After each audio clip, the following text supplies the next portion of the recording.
नागराज देजाजी महाराज ने कहे सुना वो सपलोटियों को नहीं मैं मार्ग में फिरना लो तू लीलन का फोड़िया मारने की बात करे इतो ऊंचो मत बोल मैं थारो और लीलन दोनों को घटको एक साथ में कर जाऊंगा।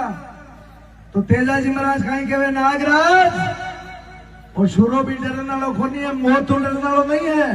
मैं भी जाटनी का सुंजोड़ो हूँ और जाटन के घर जन्म लियोड़ो हूँ। मैं बचना को वांजोड़ो थारी बम्बी पर आ जाऊं तू थारो फेर चुका लीजिए। नागराज विश्वास कौन करे सुनी सुनियाड़ के मायने कौन थारी जामनी देवे कौन थारो हंकारो देवे।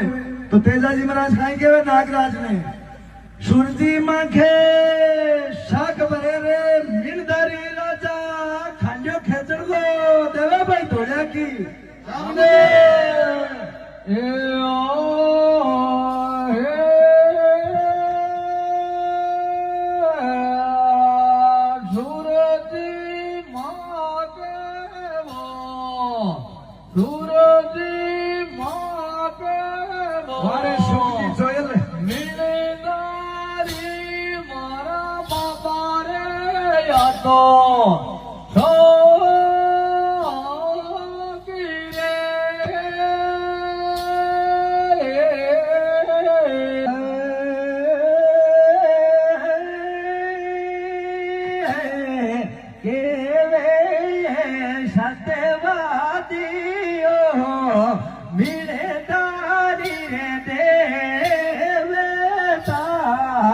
आज मारे था